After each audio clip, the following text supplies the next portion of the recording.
Hey everyone, this is Mayur. Welcome to ML Works. In this small video, we'll do a small comparison between Pandas and Dask.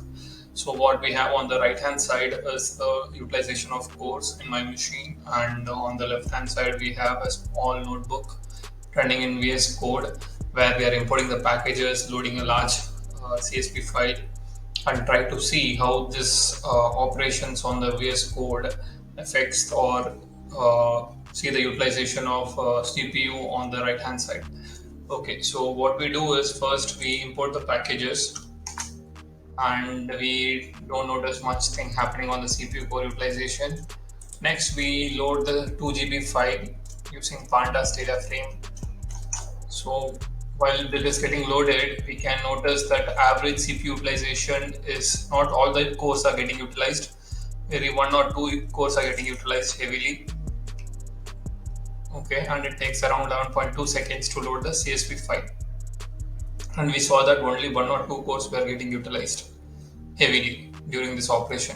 Now what we'll do is we'll do the same operation loading the same CSV file, and we'll notice how the CPU core is utilized and what is the time taken to load the CSV file using Dask data frame. So if you see here utilization, it is getting all the cores are getting utilized, and if you notice the time taken, it is around 1/3 or 1/4 of what is the time taken by Pandas data frame to load the 2 GB file. Now what we'll do is this is just for loading the CSV file. Now what we'll do is we'll look at some operations that is happening on this CSV file or this data frames and how the core is getting utilized. And if we go back to what the VS Code, we'll see that we are doing a group by operation on a particular column, and then we are followed by aggregate operation. Okay, and if we see the utilization there, we don't see much utilization happening anywhere. Only one core is getting utilized heavily, and it is taking time of around 5.25 seconds. Next, we do the same operations using on top of Dask data frame, and we notice that it is also utilizing only one core getting utilized heavily, and all other cores are idle. And it is already taking the same amount of time which Pandas was taking for the group by operation. Now to understand this, we can go back to the documentation where we have this group by for group by data, Dask data frames group by operation. It is nothing but the implementation of Pandas group by. Okay, and if we see some of the statements here made here, Dask data frame group by aggregation are roughly same performance as Pandas group by. It is just more scalable.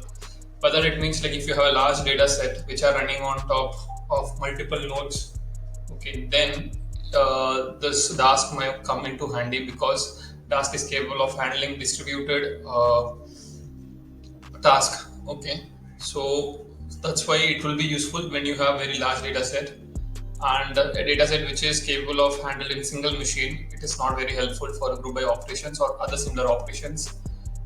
Because it will be similar in Pandas and Dask as well. But when it comes to read CSV, if we see Dask data frame.csv, this is nothing but this parallelizes the Pandas read CSV. Okay, it will be parallelizing the existing the Pandas and read CSV. It will be parallelized across multiple cores. That's why we see utilization of more cores happening when we are doing read CSV using Dask data frame. So this is one small